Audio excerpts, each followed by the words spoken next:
Bapa di dalam surga, saat ini kami berdoa meminta pertolongan-Mu.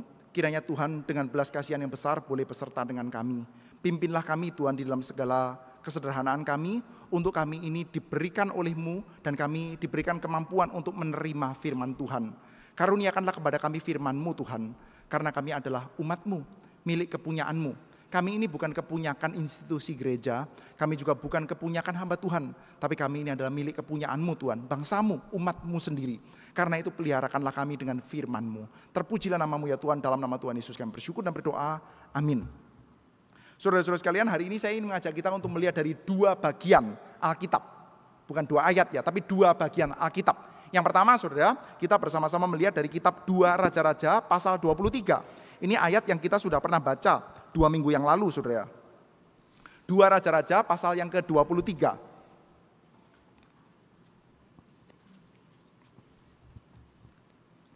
2 Raja-Raja pasal 23.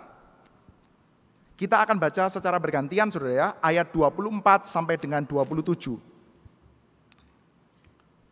2 Raja-Raja 23 ayat 24 sampai dengan 27.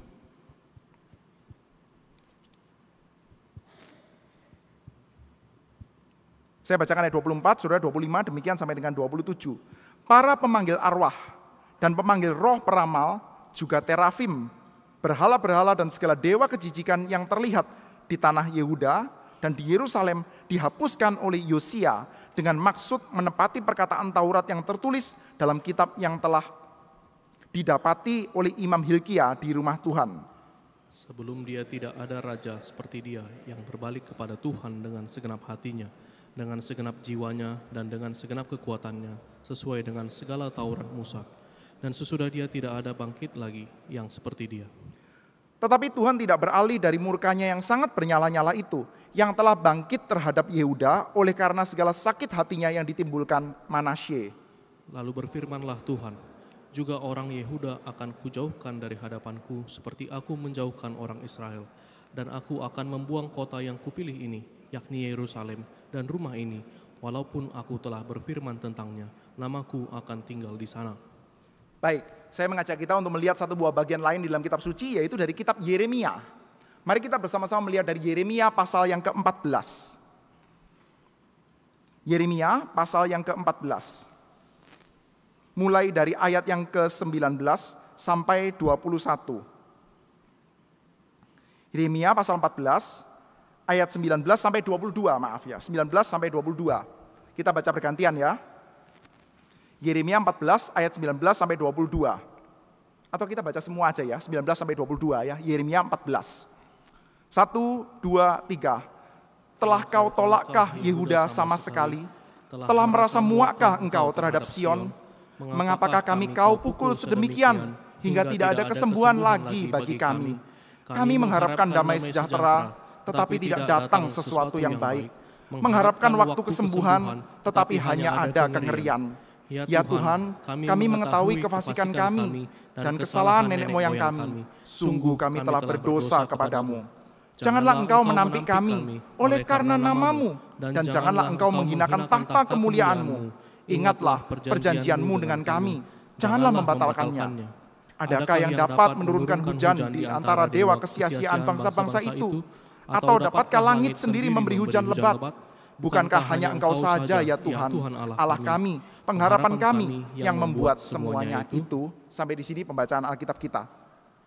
Saudara-saudara sekalian, di dalam Alkitab kita itu punya sangat banyak tokoh-tokoh Alkitab yang sangat kaya warna, sangat colorful, saudara. Kita punya tokoh-tokoh yang misalkan saudara ya, bisa berduel berhadapan dengan singa, saudara. Ini kan sangat colorful. Saudara kalau ngomong tentang tokoh yang sangat colorful, ya mohon maaf ya, kalau misalkan yang ngomong saya itu biasanya ada kaitannya dengan perkelahian gitu saudara ya. Karena ya biasalah saudara, mungkin orang laki-laki saudara, sukanya combat sport saudara. Nah saudara, saya merasa tokoh Daud itu adalah tokoh yang sangat colorful saudara. Saudara bayangkan, dia ini punya rutinitas bergelut dengan beruang. Khabib Nurmagomedov, saudara, mantan juara UFC yang gak pernah kalah itu, kalau ketemu sama Daud itu dia akan sujud, saudara. Dia itu gulat dengan beruang, lalu bertarung juga dengan singa, saudara. Ini kan orang gila sekali. Makan apa orang ini, saudara? Lalu, saudara, Daud ini nanti akan punya anak buah. Dia punya salah satu panglima yang elit, saudara. Namanya adalah Benaya bin Yoyada. Benaya bin Yoyada ini juga sudah sama, sudah. Dia pernah bertempur berhadapan dengan prajurit bawa pentungan. Loh, ini lagi bertempur, berperang, bawa pentungan. Dia pikir dia ini John Wick atau gimana, sudah? Mau bunuh orang pakai pensil, pakai pentungan, sudah. Aneh sekali kan, sudah. Lalu dia juga pernah bertarung dan membunuh seekor singa, sudah.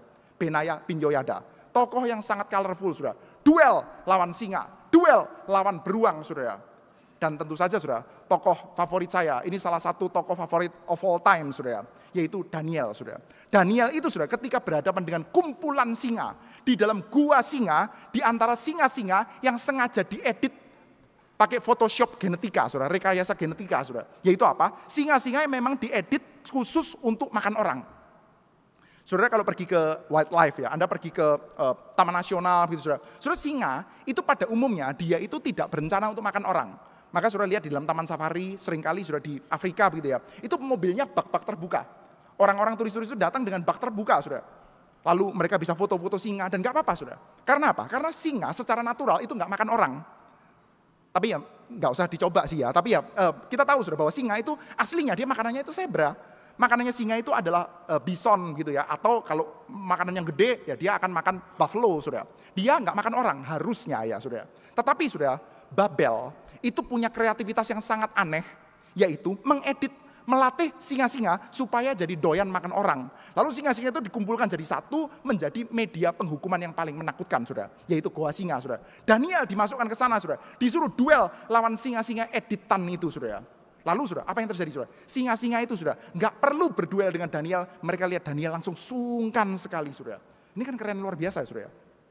Tapi, saudara, kalau kita berbicara tentang tokoh keren, tokoh colorful, yang jago di dalam urusan perduel-duelan, saudara, kita boleh coba pikirkan, siapa yang lebih keren? Kalau ada tokoh yang bisa bertempur, bertarung, berduel, ngelawan Tuhan. Nah, ini pasti tokoh yang jauh lebih keren, saudara. Duel lawan Tuhan. Saudara, di dalam kitab suci kita bertemu dengan beberapa tokoh yang duel lawan Tuhan, saudara. Ada yang menang juga, saudara. Nah, ini kan unik ya. Salah satu tokohnya kita kenal sekali lah, saudara. Di dalam Alkitab kita ditulis ya, engkau bergelut dengan Allah dan manusia dan engkau menang. Namanya adalah Yakub.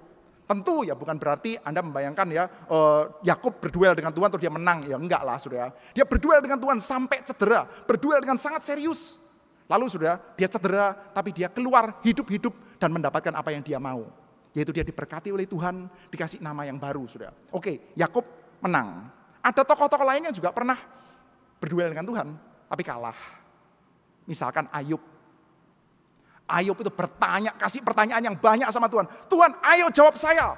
Jawab saya Tuhan, salah saya apa? Dia, Tuhan ditantang, saudara. Lalu Tuhan datang betulan, saudara. Lalu dikatakan, Ayub, ayo kamu jawab saya sebagai laki-laki. Setelah itu, saudara, dia ngomong apa?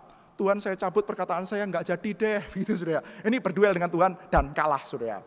Asaf itu misalkan saudara juga berduel dengan Tuhan lalu kalah. Dia sudah mulai ngomongnya neko-neko kan ya. Dia mulai mengatakan, Tuhan sia-sia saja saya mempertahankan kelakuan saya bersih di hadapanmu. Sia-sia saya hidup beres di hadapanmu. Tapi hidup saya susah dan orang-orang fasik hidupnya baik. Tapi saudara, dia akhirnya nyerah dengan mengatakan, saya dungu di hadapanmu. Seperti binatang aku tidak mengerti. Tapi ya sudah, saya tetap pegang tangan kananmu. Itu adalah tipikal orang-orang yang duel berhadapan dengan Tuhan dan kalah. Tapi saudara tahu, ada orang-orang yang pernah berduel dengan Tuhan, pernah menang, pernah kalah. Ini out of his mind, saudara. Duel dengan Tuhan bukan cuma satu kali, saudara. Pernah kalah, pernah menang. Tokoh itu namanya siapa, saudara? Musa. Musa tentu saja pernah berduel dengan Tuhan dan kalah, saudara. Dia suatu kali sudah di dalam masa tuanya, di penghujung hidupnya, dia masih coba untuk nego dengan Tuhan. Oh Tuhan, kasih saya lah Tuhan. Saya kepingin menyeberangi sungai Yordan itu. Saya kepingin masuk ke dalam tanah yang sudah engkau janjikan dengan sumpah kepada nenek moyang kami. Masa ya saya nggak boleh masuk sih? Lalu Tuhan jawab apa? Sudah, no debat. Kamu nggak usah ngomong lebih lanjut lagi. Pokoknya kamu nggak boleh masuk. Nah ini duel kalah, saudara. Dan Tuhan memberikan lanjutan. Jawabannya kenapa kok kamu tidak boleh masuk adalah karena kamu sudah tidak mempedulikan kekudusan nama Tuhan. Kamu nggak peduli dengan kekudusan nama Tuhan, maka kamu tidak boleh masuk. Tapi saudara, Musa yang sama ini juga pernah berduel dengan Tuhan dan menang. Saudara tentu saja ingat ya di dalam satu buah adegan ikonik ya. Ketika Israel itu sudah melakukan dosa yang sangat parah. Saudara, peristiwa patung lembu emas itu adalah salah satu dosa yang parahnya itu bisa kita katakan sin with a high hand, saudara. berdosa dengan sadar. Saudara bayangkan ya, di dalam kitab Keluaran, itu mulai pasal 25 sampai pasal 31. 25, 26, 27, 28, 29, 30, 31. 7 pasal. 7 pasal itu Tuhan Allah memberikan instruksi kepada Israel untuk beribadah kepadanya. Instruksi itu 7 pasal, saudara. Caranya beribadah kepada Tuhan itu seperti apa, bikin tabernakel seperti apa, menyembah Tuhan dengan cara seperti apa. Pas di dalam pasal 32, 33, 34, langsung bangsa Israel beribadah kepada patung lembu emas. Anda bisa bayangkan tuh, ini dosanya parah sekali. Dan dalam keadaan seperti ini sudah, Musa berkelahi dengan Tuhan. Tuhan itu sudah marah luar biasa, saudara. Lalu dia berkata, saudara, saya akan habisi Israel ini. Tiba-tiba saja, saudara, Musa lari masuk di tengah-tengah, saudara. Saudara bayangkan ya, Tuhan itu mau menghabisi Israel, lalu Musa masuk ke dalam tengah-tengahnya. Lalu dia mengatakan, stop, tunggu dulu. Ada apa ini? Stop. Lalu Tuhan jawab, apa? Begitu. Lalu Musa tanya, ngapain Tuhan, ngapain? Itu lagi ada pesta-pesta di bawah-bawah, orang mungkin lagi ada perang. Enggak, mereka lagi bikin patung lembu emas. Bangsamu yang kamu bawa keluar dari tanah Mesir itu, mereka sudah kelakuannya enggak karu-karuan. Lalu Musa berani jawab loh. Dia mengatakan, salah Tuhan, itu bukan bangsaku, dia adalah umatmu yang kau bawa keluar dari tanah perbudakan itu. Itu punyamu Tuhan. Maka sekarang Tuhan, menyesallah engkau dari rancangan kecelakaan yang engkau buat. Ingatlah akan namamu sendiri. Ingatlah akan kemuliaanmu ya Tuhan. Dan Musa menang, saudara. Saudara bayangkan ya. Dia ini berduel dengan Tuhan lebih dari 1 kali. Sekali waktu dia berduel, kalah. Sekali waktu dia bernegosiasi, menang, saudara. Kok bisa, saudara? Nah kalau kita melihat ya, dari caranya dia kalah dan caranya dia menang, kita bisa melihat ada semacam satu buah benang merah yang bisa kita jadikan satu buah kunci. Yaitu apa, saudara? Waktu Musa kalah, waktu dia ngomong, oh Tuhan, ini Musa loh. Bayangkan saudara, Musa, ini bukan bangsa Israel yang memberontak, tapi ini Musa loh. Musa ngomong, Tuhan, masa saya nggak boleh sih masuk ke dalam tanah Kanaan, izinkan saya masuk. Tuhan bilang, nggak boleh, karena kamu menghina nama Tuhan. Kamu tidak mempedulikan kekudusan nama Tuhan. Tapi saudara, ketika Musa bernegosiasi dengan Tuhan dan sukses, dia ngomongnya apa? Tuhan, ingatlah kepada kemuliaan-Mu sendiri. Ingatlah akan kemuliaan dan kekudusan nama-Mu sendiri. Coba dengar, kalau engkau itu menghabisi mereka, nanti orang Mesir akan menghina nama-Mu, menghina kemuliaan-Mu.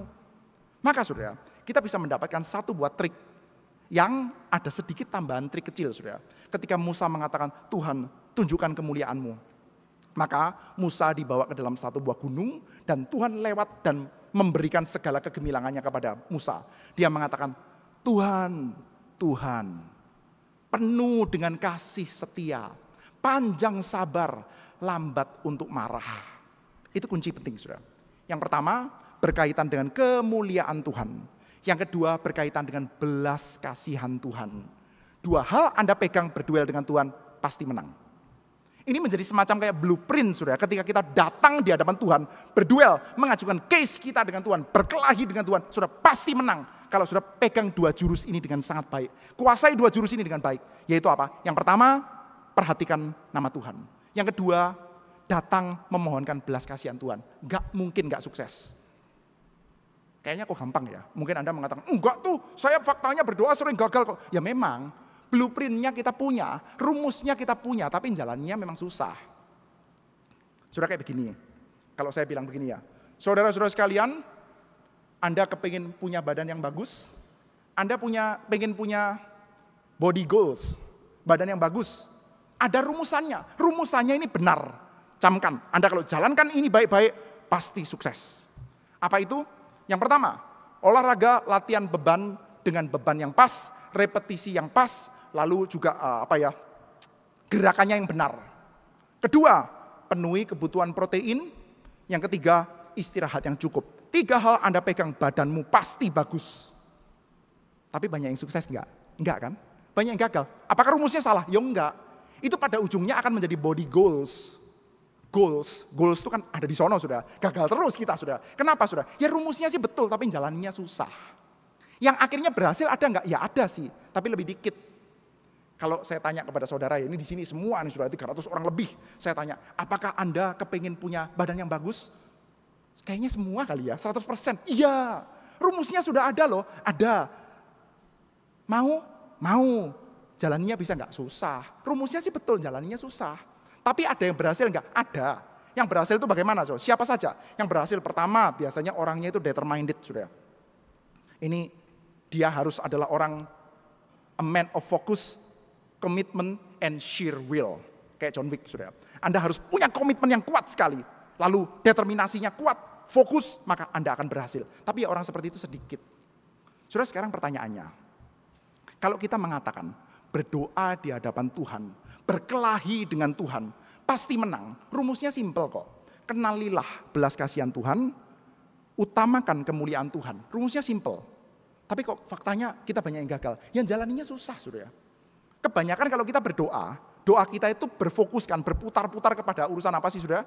Kepada urusan kesulitan saya, kebutuhan saya. Bukan berarti nggak boleh ya. Bukan berarti nggak boleh, sekali lagi ya, jangan dibalik ya. Bukan berarti nggak boleh.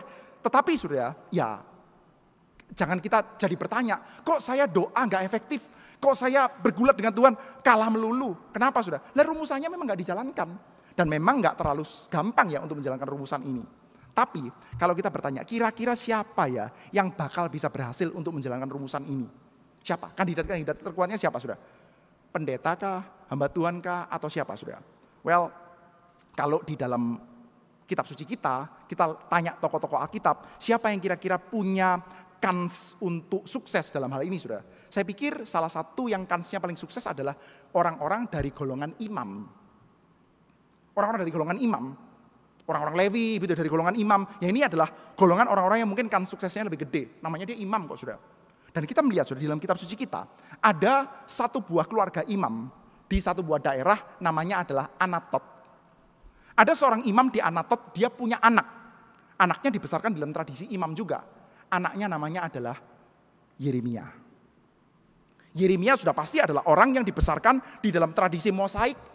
Dia ngerti itu firman Tuhan, dia ngerti itu Alkitab, dia itu ngerti tentang jurusnya Musa. Semua orang juga ngerti ini kok. Sampai zaman sekarang pun juga kita ngerti kok, gitu ya. Saudara, kalau misalkan didatengin pendeta datang ke dalam rumah Anda, lalu ngomong gini, sudahlah, pokoknya kalau kamu bertobat dengan sungguh-sungguh, mengutamakan kemuliaan Tuhan, Tuhan pasti pimpin. Sering kan Anda dengar pendeta ngomong seperti itu? Sering. Ucapannya pendetanya betul atau salah? Ya betul. Tapi kenyataannya gimana, sudah? Kenyataannya jalannya susah. Yang bisa berhasil itu dikit. Dan kalau kita tanya siapa yang kira-kira bisa berhasil? Ya orang dari golongan imam. Nah, adalah satu buah keluarga imam di Anatot, sudah. Dia punya anak namanya adalah Yeremia, sudah. Dan Yeremia suatu kali dia masuk dalam satu buah keadaan yang mirip sekali dengan Musa, sudah. Yaitu dia berhadapan dengan bangsa Israel yang hampir mau dihabisi oleh Tuhan. Bangsa Yehuda. Tadi kita sudah sempat membaca, saudara, di dalam kitab 2 Raja-Raja. Pada zamannya Raja Yosia, ada satu buah pertobatan besar-besaran yang dilakukan oleh Yosia. Tapi Tuhan bilang, karena dosanya Manasye yang sudah membuat Yerusalem itu penuh dengan darah dari ujung ke ujung, maka Yehuda harus dipukul oleh Tuhan. Ini adalah karena urusan dosanya mereka sudah begitu besar, maka Tuhan akan jatuhkan penghukuman. Mirip seperti kayak pada zamannya Musa. Tuhan Allah berkata, Israel sudah nggak ada obat, harus dihabisin. Lalu Musa pergi ke tengah-tengahnya untuk berdoa. Dan mengatakan, Tuhan ingat kemuliaan namamu. Ingat bahwa engkau adalah Allah yang penuh dengan belas kasihan. Lalu dia menang. Sekarang saudara, Yeremia dalam keadaan yang mirip, dia pakai jurus yang mirip. Cerdas sekali orang ini, saudara. Yeremia pakai jurus yang mirip, dan kita melihat ya, jurus yang dipakai oleh Yeremia ini adalah jurus yang sekarang dimunculkan dengan cara yang sangat artistik, sangat elegan, saudara. Coba ya, kita melihat ya, apa yang dikatakan oleh Yeremia. Saya bacakan ya. Tadi kita sudah melihat di dalam pasal 19 ini. Kata-kata seperti ini. Telah kau tolakkah Yehuda sama sekali? Telah merasa muakkah engkau terhadap Sion? Mengapakah kami kau pukul sedemikian hingga tidak ada kesembuhan lagi bagi kami? Kami mengharapkan damai sejahtera, tetapi tidak datang sesuatu yang baik. Mengharapkan waktu kesembuhan, tetapi hanya ada kengerian. Ya Tuhan, kami mengetahui kefasikan kami dan kesalahan nenek moyang kami. Sungguh kami telah berdosa kepadamu. Jangan engkau menampik kami oleh karena namamu. Ini kan triknya Musa kan, saudara. Tuhan ingat ya, ingat akan namamu. Ingat akan perjanjianmu, jangan lupakan perjanjianmu. Jangan sampai namamu dihina sama orang Mesir loh. Dan Yeremia sekarang mengatakan hal yang sama, saudara. Dengan balutan Cinta kasih Tuhan yang besar. Saudara coba bayangkan ya. Suatu kali Anda marah sekali kepada anak Anda. Anak Anda itu, wah pokoknya nakalnya itu, wah sudah lihat ini, Anda sampai cari ini ada tanduknya atau enggak, warnanya kok kayak warna ini jangan-jangan Hellboy ini gitu ya. Ini kok nakalnya luar biasa kayak setan ini. Ini sudah kayak gini, maka Anda marah besar dan mengatakan bahwa yang kayak begini bukan anaknya mama. Lalu Anda mulai buka pintu. Udah kamu keluar, pergi kau keluar. Lalu anak Anda mulai bergidik ya. Terus dia mengatakan, "Mama, apakah kamu sudah sampai semarah itu sama saya? Sekarang saya sudah bukan lagi anakmu ya. Sampai semarah itukah engkau kepada saya? Saya sudah gak boleh lagi diam di dalam rumah ini. Sekarang engkau usir saya keluar, pergi keluar rumah. Apakah begitu Mama?" Saudara kira-kira kalau Anda adalah mama, Anda akan ngomong apa? "Iya, minggat kamu." Aneh kan ya saudara ya? Mana ada mama seperti itu sudah? Enggak ada saudara. Paling banter kalau misalkan masih marah ya, dia akan mengatakan, "Ya enggak, mama ini marah karena sayang sama kamu." Meskipun ngomongnya tetap sambil marah-marah saudara. Tapi ya jawabnya pasti begitu saudara. Atau mungkin Anda akan langsung nangis terus peluk anak Anda gitu kayaknya. Mengatakan, "Enggak, ya enggak gitu. Makanya kamu jangan nakal. Kamu itu sekarang saya marahi dengan keras supaya nanti bukan dunia yang memarahi kamu." Kan Anda akan ngomong begitu toh. Atau enggak saudara? Ada yang buka rumah, "Mama, apakah sekarang saya bukan anaknya mama?" "Memang anaknya mama enggak model kayak gini. Minggat kamu," gitu. Aneh kan saudara ya? Jadi Yeremia saudara pakai teknik seperti ini. Dia mengatakan, "Loh Yehuda ini seperti kayak Musa." Musa mengatakan, "Loh kok kamu anggap dia itu bangsaku? Bukan, itu umatmu Tuhan. Umatmu, kamu yang tuntun dia keluar dari Mesir. Maka sekarang ingatlah akan namamu, ingatlah akan perjanjianmu." Kan begitu saudara. Dan sekarang saudara ya, jurusnya dipakai sama Yeremia. Ketika Tuhan mengatakan Yehuda akan saya habisi, Yeremia pakai jurus yang sama. "Tuhan, apakah engkau sudah marah sekali kepada Yehuda? Sampai dipukul lalu enggak ada jalan pulang. Ini gimana Tuhan?" Ini ya. "Mengapakah kau pukul sedemikian hingga tidak ada lagi kesembuhan bagi kami?" Anda bisa mukulin anak bisa, tapi masa ya mukulin anak sampai cacat sampai enggak ada kesembuhan lagi gitu ya. Gimana saudara? "Kamu sudah suka berbohong, sini. Lidahnya diambil potong cetet gitu terus jadi bisu gitu. Aneh sekali kan saudara ya. Paling banter ya saudara, kita tabok lah atau Anda ambil cabai, kasih cabai ke dalam lidahnya dia. Jangan sampai cacat permanen dong. Gitu kan ya. Kita bisa marah tapi jangan sampai cacat permanen. Ini saudara, sekarang Yeremia ngomong, "Apakah kami ini masih anakmu? Kalau masih anakmu, gak mungkin dong kita dipukul sampai cacat permanen seperti ini. Sampai tidak ada lagi kesembuhan. Apakah engkau sudah betul-betul muak, sudah betul-betul mau membuang kami?" Dan sudah gitu saudara, ditambah lagi saudara ucapan seperti ini saudara. "Adakah yang dapat menurunkan hujan di antara dewa kesia-siaan bangsa-bangsa itu? Atau dapatkah langit sendiri memberi hujan lebat? Bukankah hanya engkau saja ya Tuhan Allah kami, pengharapan kami, yang membuat semuanya itu?" Pada waktu Yehuda mau diusir saudara, Anda marah lalu mengatakan, "Anak, kamu minggat." Lalu anaknya bilang gini, "Mama, selama ini yang bisa kasih saya makan cuman kamu. Memang tetangga kasih saya makan?" "Enggak. Teman main saya, teman nakal-nakal, teman main kelereng itu enggak pernah kasih saya makan. Yang kasih saya makan itu Mama. Dan selama ini kalau saya lari-lari, jatuh kaki saya luka-luka, yang kasih betadin ya Mama. Kalau saya jatuh kepelencok masuk ke dalam got, yang gendong saya ya Mama. Selama ini kamu terus yang melakukan itu. Nah kalau kamu suruh saya keluar, apa ya saya bisa bertahan? Saya pasti mati dong." Cara itu dipakai sama Yeremia saudara.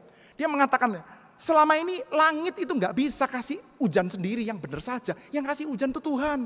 Atau Baal memangnya, Asyera bisa kasih hujan. Gak ada. Dewa kesia-siaan bangsa lain itu gak ada yang bisa kasih hujan. Langit juga gak bisa meleleh sendiri kasih hujan. Yang memberi hujan selama ini cuma Engkau Tuhan. Maka kalau Engkau usir kami pergi, kami ini akan bagaimana saudara?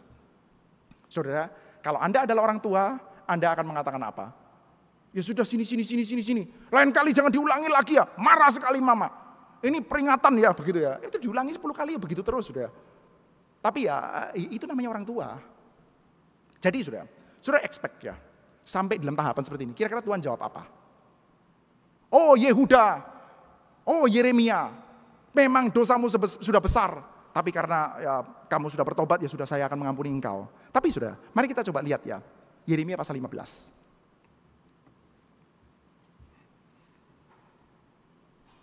Yeremia pasal 15. Saya bacakan ayat pertama. "Tuhan berfirman kepadaku, sekalipun Musa dan Samuel berdiri di hadapanku, hatiku tidak akan berbalik kepada bangsa ini. Usirlah mereka dari hadapanku, biarkan mereka pergi." Saudara, Tuhan bilang begini, tunggu dulu. Yeremia, kamu ngomong apa? Kamu mau pakai jurusnya Musa. Kamu pikir saya nggak ngerti trik ini? Kamu pikir jurus kemarin sore kayak begini nggak ngerti saya? Sekarang kamu nggak usah pakai jurusnya Musa. Panggil Musa keluar dari kuburan. Panggil sekalian itu jagoan berdoa. Jagoan berdoa satunya siapa? Samuel. Samuel itu sudah adalah orang sudah yang ketika Israel berdosa di hadapan Tuhan minta raja sudah. Lalu dia mengatakan, oh Samuel mintakan ampun sama Tuhan. Samuel mengatakan saya tetap akan berdoa untuk kamu. Jauhlah daripadaku untuk tidak mendoakan kamu. Begitu sudah. Jadi sekarang ya jangan kamu pakai jurusnya Musa. Panggil sekalian Musanya keluar dari kuburan. Panggil sekalian Samuelnya keluar dari kuburan. Kombinasi dua-duanya berdoa bareng-bareng. Saya tetap gak mau denger. Gak usah main trik sama saya. Pokoknya kamu tetap saya usir keluar. Anda sampai sini sudah, kita mulai berasa, ini Tuhannya rada misterius sudah. Ini Tuhannya kayak agak lebih galak ya daripada siapapun. Kita orang tua pun gak berani seperti itu sudah. Kita orang tua manusia saja. Kalau di dalam Injil Matius, dalam Injil Lukas, ada komparasi antara bapak yang jahat dengan bapak yang di sorga.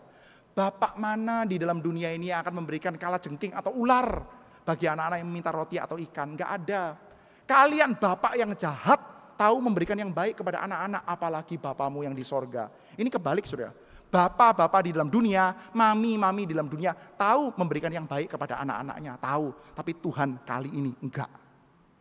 Bapak yang di sorga lebih galak. Sudah bayangkan ya, mama itu mengatakan, iya cepat kamu pergi.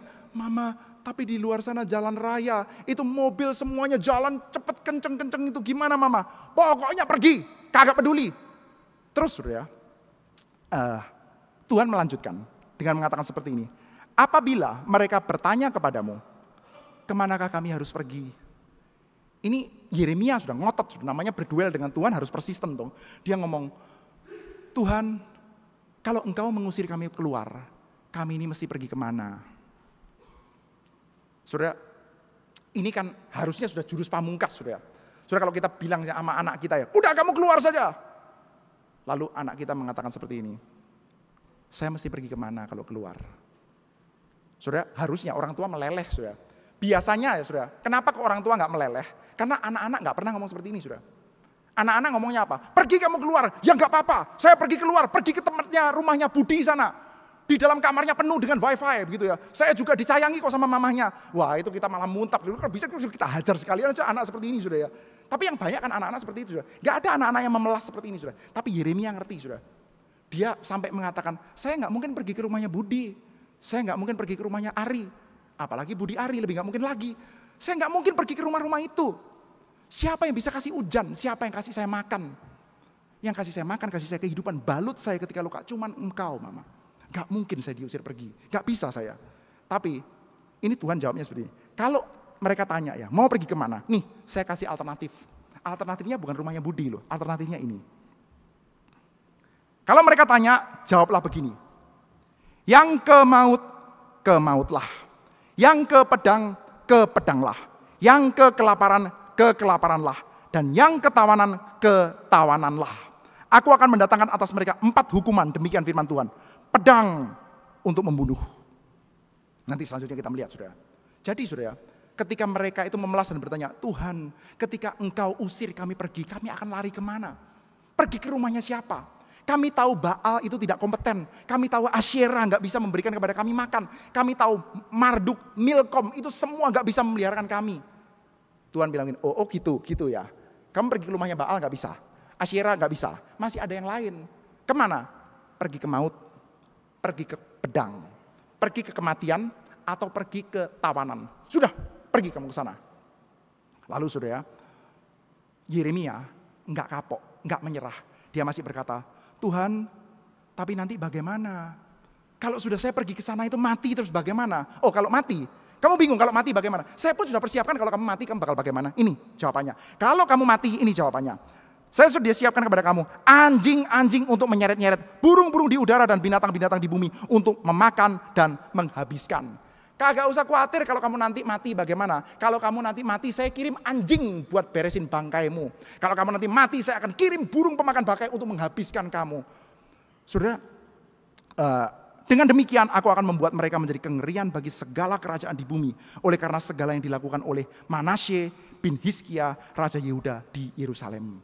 Saudara, sampai di dalam bagian ini saudara, kita diajak untuk melihat, ini Tuhan kok nggak kayak Tuhan di dalam doktrin Allah yang saya kenal ya. Saudara kalau pergi ke PA, saudara dengar dari omongan pendeta manapun saudara nggak ketemu Tuhan yang kayak begini. Ini Tuhan yang mana ini, kok asing sekali.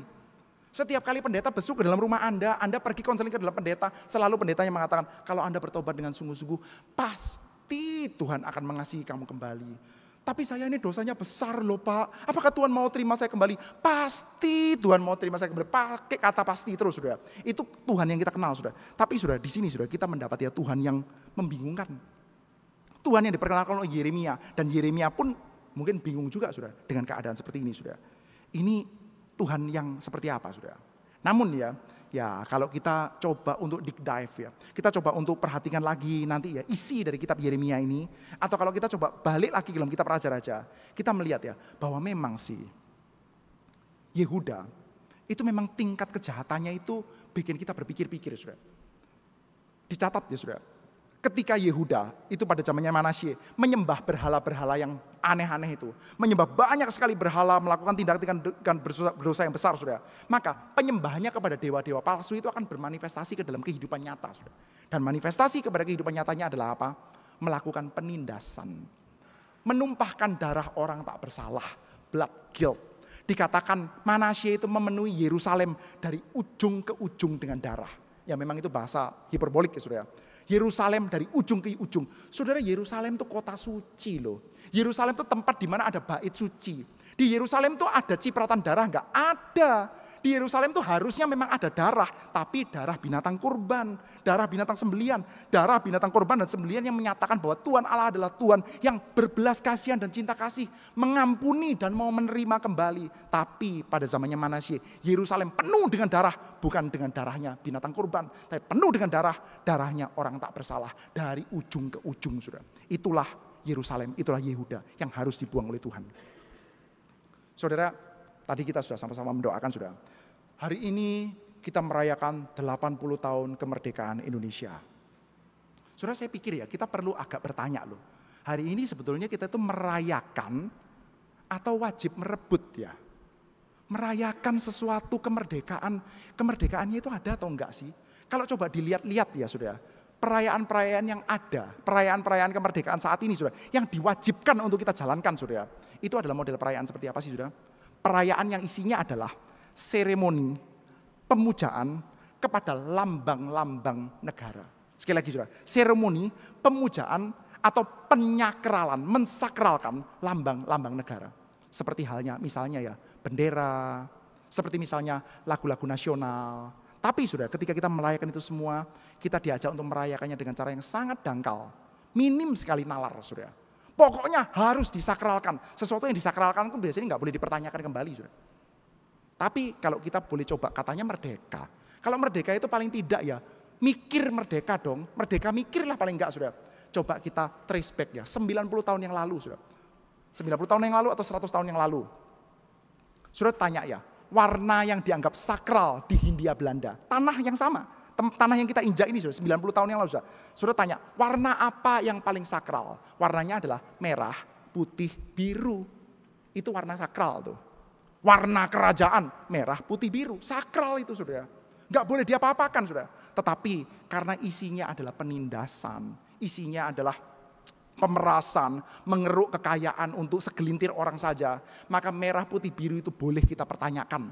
Pertanyakannya dengan keras. Pertanyakannya dengan pedang. Pertanyakannya dengan celurit mungkin saudara pada waktu itu saudara. Lalu kita masuk dalam satu buah masa di mana kita boleh katakan bahwa enggak. Warna itu tidak sakral, warna itu najis, warna itu boleh dirobek, warna itu boleh diinjak-injak. Lalu ganti warna putih dengan bundar merah di tengah. Pendek sih, sama 3 tahun atau 3 tahun setengah saja. Di tanah yang sama saudara, terjadi seperti itu. Sakral ini, tempat warnanya kaisar itu ya. Benderanya putih, tengahnya merah saudara. Tapi kita juga sama ketika kita melihat penindasan, pemerasan, kesemena-menaan, pertumpahan darah orang tak bersalah. Maka sudah kita boleh dong katakan enggak, itu enggak sakral. Saya menolak untuk disuruh melakukan hormat Saya ditolak untuk menyatakan bahwa ini sakral, suci, nggak boleh dipertanyakan. Sekarang saudara, kalau warnanya itu diubah jadi merah dan putih, tapi isinya, softwarenya sama saudara. Perampasan tanah, penindasan kepada orang-orang yang lemah, perampasan tempat, lalu pengerukan kekayaan hanya untuk segelintir orang, saudara. Kira-kira, saudara, apa yang harus disakralkan? Saudara, Yehuda berada dalam tahapan yang kurang lebih sama. Saudara tanya sama orang-orang Yehuda, saudara tanya sama Yeremia pun, saudara. Yeremia itu kalau Paskah, saudara, dia upacara bendera, saudara, waktu Paskah. Hiduplah Israel, hiduplah Yehuda. Tapi, saudara, kitab ini mempertanyakan, saudara, apakah Yehuda harus hidup terus? Apakah Yehuda harus dilayakan dirgahayu kemerdekaannya? Enggak harus. Menurut Tuhan Allah mengatakan tidak harus. Karena di Yehuda, di tanah Yerusalem, dari ujung ke ujung sudah terjadi pertumpahan darah. Yang kayak begini harus dihabisi. Yeremia mau tidak mau harus menerima, saudara. Maka saudara, kita pelan-pelan jadi agak mulai bisa mengerti. Iya juga ya, Yehuda ini memang enggak perlu dikasihani. Yeremia mungkin yang salah. Saudara, di dalam beberapa bagian kitab Yeremia, Tuhan Allah itu mengatakan kepada Yeremia, Yeremia, you stop berdoa. Gak usah berdoa bagi bangsa ini, stop berdoa. Saudara, di mana-mana itu saudara, hamba Tuhan itu lebih sering dipaksa untuk berdoa daripada kebanyakan berdoa. Saudara, saya belum pernah didatangi oleh pengurus model manapun saja, didatangi penatua model manapun saja, atau hamba Tuhan senior saya dari model manapun saja, yang mengatakan kepada saya, Eko, kamu kayaknya berdoanya kebanyakan. Sudahlah, berhentilah berdoa. Enggak pernah, saudara. Selalu yang ada adalah you harus lebih rajin berdoa. Lebih rajin berdoa, saudara. Yeremia di stop sama Tuhan sendiri, saudara. Sudah stop, kamu gak usah berdoa. Gak usah lagi minta sama bangsa itu. Gak usah lagi berdoa syafaat untuk bangsa yang di dalamnya terjadi pemerasan dan pertumpahan darah seperti ini, saudara. Kita boleh coba pikirkan, saudara. Kita doa syafaat itu doa syafaat apa, saudara? Siapa yang kita dukung? Kita pimpin, apa yang kita pingin Tuhan itu berikan pertolongan itu siapa, saudara? Loh, tapi kita kan harus menghormati jasa para pahlawan. Saudara, para pahlawan itu berjuang untuk orang-orang tertindas. Bukan berjuang untuk satu buah institusi yang dianggap sakral tapi isinya sama penindasan, saudara. Yehuda, saudara, harus dihabisin, saudara. Dan kita mendapati, saudara, maka betul saja Yehuda betul-betul dihabisi oleh Tuhan. Well, tapi kalau dalam kitab Raja-Raja tadi kan harusnya Yehuda itu bertobat ya.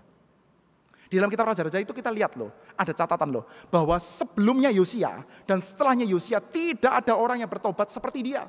Bertobat kepada Tuhan dengan segenap hati, segenap jiwa, segenap kekuatan, segenap akal budi, sesuai dengan segala yang tertulis dalam hukum Taurat. Harusnya itu dilakukan. Tetapi saudara, kok Tuhan nggak mau ya berbalik dari amarahnya yang besar itu, saudara. Saudara, seorang komentator mengatakan seperti ini, saudara. Pertama, saudara, ini fun fact, saudara. Yeremia adalah kitab yang paling panjang di seluruh Alkitab kita. Jadi saudara tanya ya, kitab Kejadian, Keluaran, Imamat, Bilangan, Ulangan sampai Wahyu, saudara. Mulai Kejadian sampai Wahyu, Yeremia adalah kitab yang terpanjang. Bukan yang paling banyak pasalnya ya, tapi yang paling panjang isinya. Word count-nya, ya kata-katanya paling panjang itu Yeremia, saudara. Tapi di dalam kitab yang paling panjang ini, dia tidak menyebutkan sedikit pun event yang paling besar di dalam hidupnya dia, yaitu reformasi. Reformasinya Yosia. Yosia ketika bertobat kepada Tuhan dengan segenap hati, segenap jiwa, segenap kekuatan, itu enggak dicatat sedikit pun di dalam kitab yang sangat panjang itu. Kenapa, saudara? Seorang komentator mengatakan, karena pertobatannya tidak mengakar. Pertobatannya itu cuma sampai permukaan saja. Yehuda itu beyond repair. Sudah nggak bisa diperbaiki. Sudah rusaknya ancur-ancuran sampai ke dalam. Yang bertobat itu cuma Yosia doang, nggak sampai ke bawah. Yehuda nggak betul-betul bertobat. Oleh karena itu kita harus mengakui bahwa Yehuda memang harus dihancurkan. Damage yang dihasilkan oleh Yehuda, yang dibuat oleh Yehuda itu sudah terlalu besar, saudara. Saudara, kadang-kadang ya, ketika kita dikasih tahu, ya tapi kalau kayak gitu harusnya kan bertobat masih nggak apa-apa ya. Iya sih, tetapi sudah tahu ya, dosa-dosa tertentu itu efek dosanya sangat susah untuk di reverse, atau hampir nggak mungkin, saudara. Dosa-dosa tertentu, saudara, hampir efeknya itu nggak bisa di-undo, saudara. Seperti kayak, saudara, misalnya gini, saudara. Dulu itu saya nggak ngerti loh ya kalau itu dosa. Dulu nenek moyang saya kasih tahu, angka 4 itu bahaya, jelek. Kalau kamu punya rumah yang sangat besar, ada liftnya, jangan sampai ada lantai 4 ya. Kita di sini ada lantai 4, saudara, gitu, saudara. Jangan sampai ada lantai 4 ya, karena 4 itu bunyinya si, mati itu, atau se, mati itu. Hati-hati ya. Apalagi kalau kamu punya anak ya kalau bisa itu operasi sesar deh. Jangan sampai lahir tanggal 4. Apalagi kalau lahirnya itu tanggal 4 bulan 4, aduh. Kalau udah kadung ya sudah kasihin orang deh. Atau digugurkan deh. Saudara, coba bayangkan ya. Andai Anda punya anak lahir tanggal 4 bulan 4. Anda sudah kadung gugurkan atau kasih kepada orang. Lalu setelah Anda menjadi Kristen Anda tahu, ternyata itu bodoh ya, ternyata itu salah ya. Terus gimana? Anaknya udah kadung mati. Anaknya udah kadung dikasihkan orang lain. Dulu saya nggak ngerti kalau mendidik anak itu ternyata jangan dikit-dikit kemplang ya. Anak saya sudah mulai kecil tuh saya pikir tegakkan disiplin, saya kemplang setiap hari. Sekarang akhirnya jadi kayak gini deh, jadi misalkan rusak atau gimana, jadi pahit hati dan lain sebagainya. Tapi sudah, kita sekarang bertobat, saya bertobat, tapi damage has been done. Kerusakannya udah kadang terjadi sudah. Yehuda, Anda mau perbaiki seperti apa? Kerusakan yang dihasilkan oleh Yehuda itu sudah nggak bisa diperbaiki lagi sudah. Dari ujung ke ujung sudah penuh dengan darah sudah. Maka sudah mereka harus dibuang, dan pembuangan itu adalah pembuangan yang kata-kata di dalam pasal 14 tadi tidak ada lagi kemungkinan untuk sembuh. Di dalam tadi kita lihat sedikit sudah ya. Saya bacakan lagi ya sudah. Kata-katanya adalah seperti ini.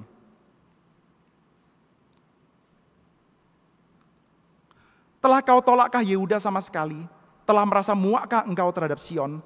Mengapakah kami kau pukul sedemikian hingga tidak ada kesembuhan lagi bagi kami? Kami mengharapkan damai sejahtera tapi tidak datang sesuatu yang baik. Mengharapkan waktu kesembuhan tapi hanya ada kengerian. Sudah sakit, kepingin sembuh tapi nggak ada. Nggak ada kemungkinan untuk sembuh, yang ada cuma kengerian. Mengapa kau pukul kami sedemikian hingga tidak ada kesembuhan lagi bagi kami? Yehuda itu cacat permanen. Yehuda hancur dan gak bisa balik lagi. Tapi saudara ya, kita melihat ya di dalam kitab Yeremia juga ya. Setelah Tuhan betul-betul akhirnya ya dengan berat hati harus mengeksekusi Yehuda. Yehuda akhirnya harus dijatuhkan penghukuman saudara. Kita melihat ya, Tuhan yang pelan-pelan mulai kita bisa mengerti tindakannya. Oh iya, memang Yehuda berdosa harus dipukul oleh Tuhan.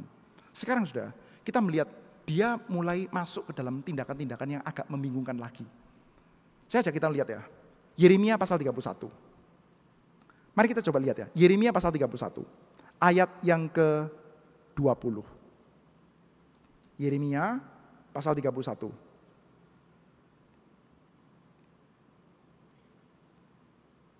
Ayat 20. Coba ya, kita baca bersama-sama saudara ya.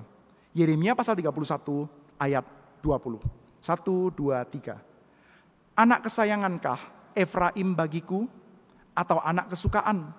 Sebab setiap kali aku menghardik dia, tak putus-putusnya aku terkenang kepadanya. Sebab itu hatiku terharu terhadap dia. Tak dapat tidak, aku akan menyayanginya. Demikianlah firman Tuhan. Saudara, ini adalah pertanyaan retorik. Anak kesayangankah Efraim bagiku atau anak kesukaan? Itu pertanyaan retorik, saudara. Gak perlu dijawab. Jawabannya sudah pasti. Udah pasti kagak lah, udah pasti enggak lah. Saudara, di dalam gereja ini saya pernah bertemu dengan beberapa orang. Ada orang saudara, yang kalau saya bertemu dia cerita tentang anaknya, dia cerita tentang anaknya dengan cara yang sangat bersemangat. Anak saya begini, sekolah ambil di sini, pinternya luar biasa. Ada yang bangga betul dengan anaknya saudara. Tapi ada juga orang tua yang kata, gimana anakmu? Kemarin baru saja ulang tahun ya, atau kemarin baru saja ini ya, gimana anakmu? Langsung, ya tolong didoakan lah Pak ya. Gitu saudara. Itu lanjutannya saudara, kurang lebih ngerti lah saudara. Ada dua model nih saudara. Yang mana gitu ya, gimana anakmu? Yang ini dia baru saja lulus ya, katanya udah punya pacar ya. Ya itu loh Pak, tolong didoakan ya. Ada kan saudara yang model seperti itu? Ada beberapa saudara. Saudara, Efraim, Israel, Yehuda, kira-kira saudara, kalau Tuhan tuh lagi ada meeting bersama dengan para dewa, ini nggak mungkin ya. Atau Allah Tritunggal lah saudara. Mereka ngobrol sendiri, lalu mereka ngobrolin Efraim. Kira-kira model anaknya seperti apa? Tuhan bangga betul gitu ya. Allah Bapak ngomong sama Allah Anak gitu ya. Lihat itu, orang-orang Geri, Batam, bangga kali aku sama mereka. Kok jadi Tuhan ini kok jadi Batak ya sudah ya begitu ya. Atau gimana sudah ya? Oh bangga sekali. Wah lihat, kamu tahu nggak anakku namanya Eko itu. Oh gila, jadi hamba Tuhan kok kayak gitu ya. Wow. Saudara, di dalam kitab suci kita saudara, ada nggak orang yang seperti itu saudara? Ada sih. Satu biji namanya Ayub saudara. Yang sampai dipamer-pamerin ke setan itu cuma Ayub saudara. Hei setan, dari mana kamu? Lihat tuh, kamu udah lihat belum hambaku itu? Orang jujur, saleh, takut akan Allah dan menjauhi kejahatan. 4 kategori sudah dibanggain saudara. Tapi kira-kira saudara, kalau nama Ayubnya diganti saudara dengan nama Anda, Lihat itu si Eko, atau lihat itu si Jerry, lihat itu si siapa, saudara. Kira-kira gimana itu? Dipamerkan atau iya ya kita mesti doakan, atau mau doakan pada siapa saudara kalau Tuhan sudah. Saudara, Efraim, Yehuda, itu modelnya kayak gimana saudara? Sudah pasti bukan yang pertama. Efraim, Yehuda adalah bukan anak kesukaan, bukan anak kesayangan. Mereka adalah anak yang dewan, konsisten, hancur sampai dihancurkan betulan saudara. Sejak dewan saudara. Saudara, kalau kita lihat ya di dalam kitab Mazmur misalkan ya, Mazmur 78 yang menceritakan tentang sejarah Israel itu kata-katanya apa? Sejak hari pertama saya keluarkan mereka dari Mesir, mereka konsisten, konstan sudah memberontak kepada itu konsisten terus sampai akhirnya dibuang oleh Tuhan tuh. Efraim itu bukan anak kesayangan. Makanya sudah sekarang sudah ketika Efraim itu dipukul oleh Tuhan, sekarang kita melihat ya Tuhan menjadi Tuhan yang sulit dimengerti lagi. Karena apa? Bukan karena penghukumannya, tapi karena dia kok terkenang lagi. Kok inget-inget lagi sama anak kayak gini ngapain inget-inget lagi. Dan kalau Anda itu susah untuk mengerti Tuhan saudara ya, Tuhan pun bingung loh. Dalam tanda kutip ya, ini bahasa puisi ya saudara. Bahasa kita para nabi itu kan bahasa puisi ya. Tuhan pun sampai bingung saudara. Tanya sendiri, saudara, seperti kayak bertanya terhadap dirinya sendiri. Sekali lagi ya, ini bukan kalimat prosa ya saudara, jangan menganggap ini sebagai kalimat tesis saudara. Ini kalimat puitik saudara. Apakah Efraim itu anak kesayangan bagi saya ya? Sudah saya pukul, sudah saya hajar karena dosanya, aku terkenang lagi kepada dia. Tidak bisa, aku tidak menghardik dia. Setiap kali saya pukul, ini kayak Anda kalau punya, apa saudara? Ini bukan contoh yang baik sih. Anda punya pasangan yang toksik. Kadang-kadang ada ya saudara, pasangan yang toksik itu. Suka marah-marah, suka mukul, suka marah-marah, suka mukul. Saudara. Tapi setelah itu Anda ya pokoknya nangis-nangis, udah hari ini berkomitmen, hari ini saya gak mau lagi sama kamu. Begitu kan. Terus setelah itu ingat-ingat lagi. Sayang, sorry ya, iya gak apa-apa, lain kali jangan lagi ya gitu ya. Lalu terus Anda bingung-bingung sendiri, gua ini kenapa ya? Kok akal gue gak bisa jalan, Anda sampai bingung dengan diri Anda sendiri. Kok bisa ya saya itu kayak begini ya? Udah jelas-jelas itu ya, udah jelas-jelas dia itu selingkuh, udah jelas-jelas dia itu melakukan KDRT, udah jelas-jelas dia itu begini, itu kelihatan tangkapan layar di mana-mana CCTV, di mana-mana laporan, di mana-mana udah jelas. Tapi kok saya dikasih 1-2 kalimat, luluh juga ya. Kenapa saya ini? Kena santet kah? Kena pelet kah? Kenapa itu? Saudara, kalau manusia bingung kayak gitu kan biasa ya. Tapi ini saudara, Yeremia pasal 31, Tuhan pun bingung. Tuhan pun bingung dengan sikapnya dia sendiri yang masih terus-menerus persisten mencintai kita. Dia bingung saudara. Saudara coba lihat saudara, kehidupan kita ini saudara ya. Saya gak tahu ya, Anda pernah gak ada yang berasa, apakah saya ini layak diterima oleh Tuhan? Apakah saya ini layak dicintai oleh Tuhan? Anda bingung. Kalau ada orang mengatakan kepada Anda, Tuhan mengasihi kamu. Dan Anda masih bingung-bingung, agak susah untuk percaya. Saudara, Tuhan pun juga bingung loh. Tuhan juga bingung mau dicari apanya di antara kita ini. Kalau ada manusia satu namanya Eko di sini, Tuhan cari-cari. Saya kenapa kok mau pakai orang ini? Orang ini pernah dipecat di dalam KTB Kejawen. Saya itu pernah dipecat dari KTB Kejawen. Anda bayangkan saudara, KTB Kejawen. Setan aja mau pakai enggan saudara. Kayaknya ini kurang fruitful juga lah kalau dipakai dalam dunia kerajaan surga. Setan gak bisa dipakai lah. Tapi kok bisa? Saya percaya saudara, Tuhan kalau lihat saya itu mungkin dia heran-heran juga tuh. Kenapa kok saya tetap mau pakai orang ini? Sama saudara ketika dia melihat kita, ketika dia melihat Efraim. Sampai dia bingung-bingung sendiri dan bertanya, apakah Efraim anak kesukaan bagiku? Setiap kali aku pukul dia, aku itu tidak bisa tidak terkenang akan dia. Maka ada kata-kata ini saudara. Anak kesayangan Efraim bagiku atau anak kesukaan. Sebab setiap kali aku menghardik dia, tak putus-putusnya aku terkenang kepadanya. Diingat-ingat terus. Sebab itu hatiku terharu terhadap dia, tidak dapat tidak. Aku akan menyayanginya. Demikianlah firman Tuhan. Alasannya apa? Kagak tahu. Saudara, aspek ini adalah aspek yang paling membingungkan dari Tuhan. Kalau Anda tanya, kenapa kok Yehuda tetap dihukum sama Tuhan? Akhirnya kita ketemu jawabannya. Memang Yehuda harus dihancurkan. Keburukannya besar. Tapi kalau kita bertanya lebih lanjut, loh terus Tuhan kok pelin-pelan akhirnya mengasihi lagi, itu yang kita gak punya jawabannya. Di dalam lagu-lagu Kristen saudara, kita kan ketemu ya banyak pertanyaan-pertanyaan seperti itu. Saudara tahu ada lagu judulnya Why Have You Chosen Me? Itu kata-katanya apa saudara? Why have you chosen me? Out of millions your child to be. Setelah itu ada kata-kata, you know all the wrong that I've done. Tuhan kenapa engkau pilih saya? Engkau kan tahu, semua kesalahan saya kan engkau tahu. Tapi kok kenapa engkau pilih? Kenapa engkau tetap mengasihi saya? Saudara, jangankan kita tanya sama sesama, jangankan kita tanya sama pendeta, saudara. Tuhan aja di dalam kitab Yeremia dia juga tanya kok, kenapa saya mengasihi dia? Di dalam lagu-lagu Kristen ada begitu banyak, saudara, model-model pertanyaan-pertanyaan seperti ini, saudara. Jawabannya apa? Nggak tahu. Kenapa kok Tuhan mencintai kita? Ya nggak tahu, saudara. Tuhan aja juga ya bertanya seperti itu, saudara. Saudara, ada lagu ya, ada kata-kata seperti ini ya. I'll never know. Saya gak akan pernah tahu, akhirnya nyerah. Saya cari tahu kenapa Tuhan Engkau mencintai saya. Akhirnya cari tahu, nyerah juga, saudara. Sampai kata-katanya seperti ini. I'll never know. I'll never know. Saya gak akan pernah tahu. Why? Kenapa Tuhan? I'll never know why He come to love me so. Tuhan, kenapa kok Engkau datang dan Engkau mengasihi saya? Saya itu gak pernah tahu. Terus, saudara, kalau kita gak tahu jawabannya, gimana, saudara? Kalau kita gak tahu jawabannya gimana? Kenapa Tuhan mencintai kita dan kita nggak tahu jawabannya? Terus mesti gimana? Ya udah, nggak usah gimana-gimana, sudah. Ya sudah, silakan bingung saja. Kita nyanyi aja bersama dengan orang-orang lain yang juga bingung dan bernyanyi. Jadi ya hari ini karena kita juga tidak tahu jawabannya, kita nyanyikan saja.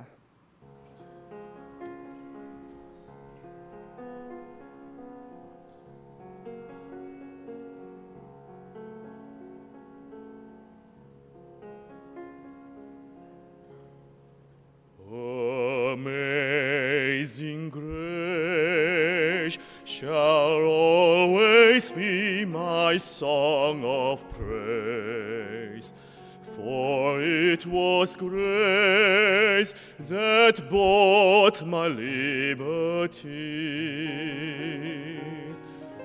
I do not know just why He came to love me so. He looked beyond my fault and saw my need. I shall forever lift mine eyes to Calvary, to view the cross where Jesus died for me. How marvelous the grace that caught my falling soul. He looked beyond my fault and saw my need. I shall forever lift mine eyes to Calvary, to view the cross where Jesus died for me. How marvelous the grace that caught my falling soul. He looked beyond my fault and saw my need.